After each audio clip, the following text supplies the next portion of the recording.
Bienvenue dans cette nouvelle vidéo où on va voir ensemble si on peut créer un site soi-même si on n'est pas développeur web. On va voir selon les types de sites si c'est possible ou pas de créer son site soi-même. C'est parti. Avant de commencer cette vidéo, je tiens à préciser que créer des sites, c'est un métier, c'est développeur web, c'est un métier qui demande pas mal de travail et pas mal de formation, et donc ça s'improvise pas non plus. Évidemment, en fonction du type de site, ça va être plus ou moins possible, parfois ça va être totalement possible de créer un site, parfois ça va être très délicat, voire impossible, et c'est ce qu'on va voir donc dans cette vidéo. D'ailleurs, dans la vidéo précédente, je vous ai mis le lien juste en dessous dans la description. Vous avez les différents types de sites. On a parlé du blog, du site vitrine, du site e-commerce et de la marketplace. Donc là, on va en parler à nouveau dans cette vidéo, mais si vous voulez savoir vraiment de quoi il s'agit, c'est quoi ces différents types de sites, vous avez le lien dans la description. Dans la description, d'ailleurs, vous avez aussi le lien vers befreelancer.com qui est ma plateforme de freelance. On trie sur le volet des freelances pour avoir vraiment les meilleurs profils possibles pour votre site web si vous voulez être accompagné pour la création d'un site. On va commencer avec un type de site qu'on peut créer soi-même assez facilement, c'est le blog. Peut-on créer un blog soi-même? La réponse est oui à 100%.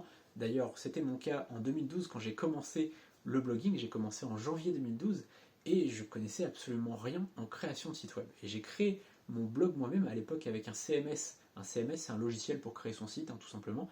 Un CMS qui s'appelait eMonSite, qui existe toujours aujourd'hui. Ça a perdu un peu de vitesse par rapport à d'autres comme WordPress ou Wix, qui sont devenus des incontournables, mais eMonSite à l'époque, c'était un logiciel qui était assez utilisé en France, on entendait beaucoup plus parler qu'aujourd'hui, et finalement j'ai créé mon site comme ça avec ce CMS, et c'était assez simple. C'est vrai qu'un blog, c'est relativement simple, je me suis fait la main comme ça, et puis par la suite j'ai vraiment appris beaucoup plus, et je suis passé sur WordPress, et là je me suis vraiment formé à fond, et donc je ne suis pas devenu développeur, je ne suis pas développeur, mais je sais créer des sites un peu plus compliqués qu'un blog. Mais en tout cas, un blog, clairement, aujourd'hui, si vous n'avez pas de compétences, vous pouvez créer votre blog vous-même.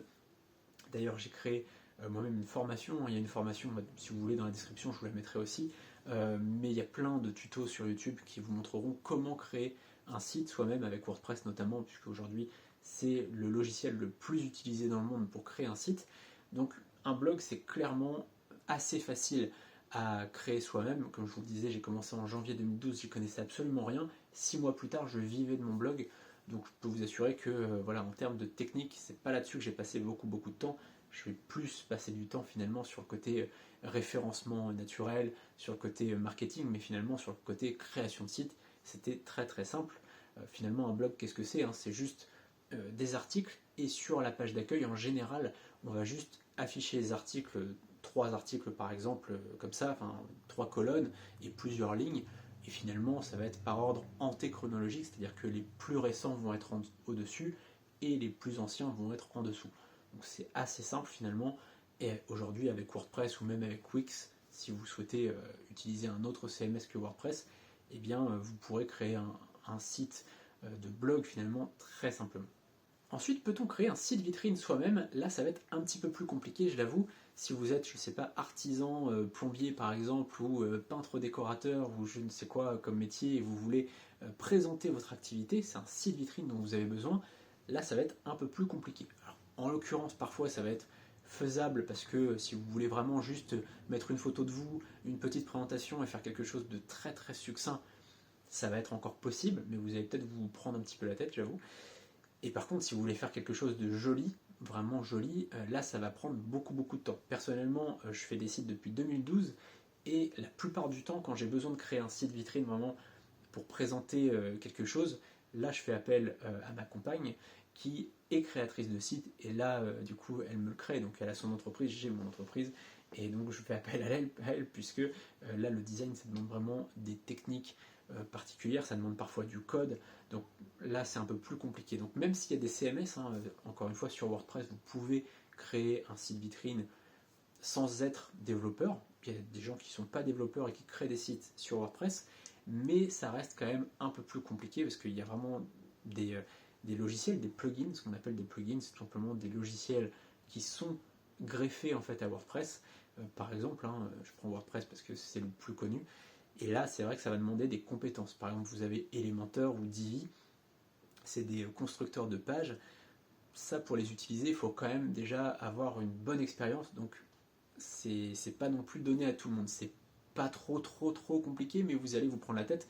Et parfois, il vaut mieux faire appel à une personne qui va créer son site, lâcher un petit billet et au moins être tranquille et avoir quelque chose de joli plutôt que se prendre la tête pendant tous ces week-ends, pendant des mois et avoir au final quelque chose de pas très joli. Voilà. Parfois, c'est mon conseil, il vaut mieux investir un petit peu pour avoir quelque chose de joli plutôt que gâcher plusieurs week-ends.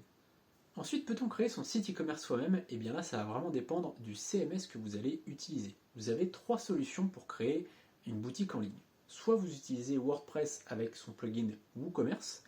La plupart des sites dans le monde sont créés sous WordPress et WooCommerce.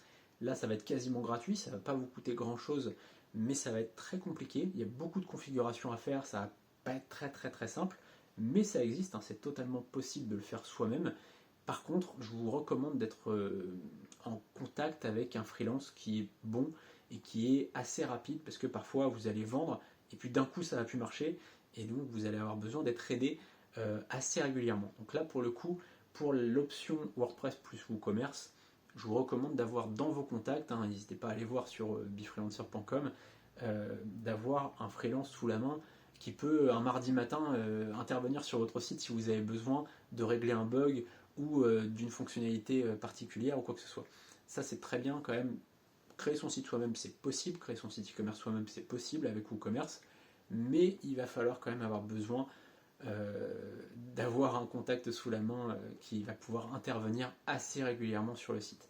Ensuite vous avez Shopify. Shopify là ça va être plus simple, c'est plus cher. Là pour le coup il faut vraiment payer un abonnement, c'est 29$ par mois et puis après il y a plutôt intérêt de prendre des plugins à côté qui sont payants et donc ça va rajouter un petit peu, mais au moins vous allez avoir quelque chose qui est plus simple à gérer soi-même. Donc si aujourd'hui vous vous formez un petit peu avec des tutos YouTube, etc., en général Shopify vous allez pouvoir vous débrouiller à peu près tout seul, mais encore une fois c'est toujours bien d'avoir un expert Shopify sous la main qui va pouvoir répondre à vos questions en cas de besoin, qui va pouvoir intervenir sur le site si besoin.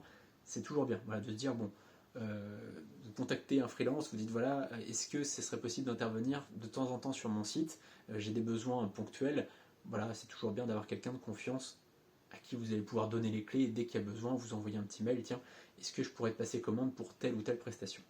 Et ensuite, la troisième chose, c'est PrestaShop. Alors là, pour le coup, honnêtement, je vous le déconseille, enfin, je vous déconseille pas PrestaShop, c'est très bien PrestaShop, mais si vous le faites vous-même, ça va être très compliqué, donc là, faites appel à une agence qui va vous créer, ou un freelance, qui va vous créer vraiment votre site PrestaShop. Donc ça, c'est vraiment un choix. Vous avez 3 outils qui sont vraiment de très bonne qualité, mais qui vont être plus ou moins faciles pour vous pour créer votre site. Et enfin, le 4e type de site, on le sait, hein, c'est la marketplace, on l'a vu dans la précédente vidéo.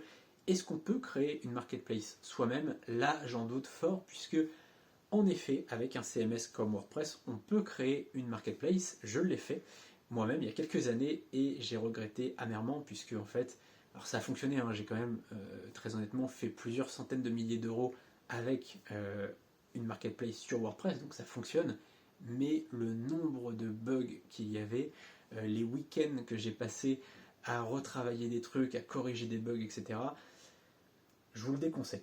En fait, si vous voulez, WordPress c'est pas fait pour créer au départ, hein, c'est pas structurellement fait pour créer une marketplace, et donc en général une marketplace, une place de marché, si vous voulez en créer une, il va vraiment falloir la coder avec Ruby on Rails par exemple, ou ce genre de choses. Nous par exemple on a utilisé Ruby on Rails pour créer befreelancer.com, là c'est codé vraiment de A à Z, et là ça va coûter beaucoup plus cher. D'ailleurs on verra ça dans les prochaines vidéos, combien coûte tel ou tel type de site, parce que là pour le coup ça va vraiment dépendre du type de site. Donc vraiment je vous recommande, si vous voulez créer une marketplace, si vous avez un projet, là vous allez vraiment avoir besoin d'un freelance, voire plusieurs freelances qui vont travailler ensemble sur le projet, et ça va durer plusieurs mois de création, donc ça peut vraiment coûter très cher. Donc si vous voulez créer une marketplace, alors vous pouvez créer une première ébauche sur WordPress et puis déjà vous entraîner un petit peu, faire des choses et puis faire des premières ventes, voir s'il y a un marché. Par contre, par la suite, créer soi-même une marketplace, si vraiment vous voulez faire quelque chose de sérieux et de durable, ça va pas être sur WordPress et donc ça va être du code vraiment à la main. Donc là, il faut vraiment être développeur pour ça. Voilà, donc j'espère que ça a pu vous aider cette vidéo. Vous allez pouvoir voir si vous pouvez ou pas créer votre site en fonction de votre projet. N'hésitez pas en tout cas à me poser toutes vos questions dans les commentaires et je pourrais éventuellement vous aider. Vous pouvez même en message privé m'envoyer un petit lien si vous voulez, si vous avez une idée d'un projet ou quoi que ce soit, n'hésitez pas à m'envoyer votre message, je serai ravi de discuter avec vous. On se retrouve très bientôt pour une prochaine vidéo, n'hésitez pas à vous abonner à la chaîne YouTube pour recevoir toutes les prochaines vidéos en activant la cloche. A très bientôt, salut.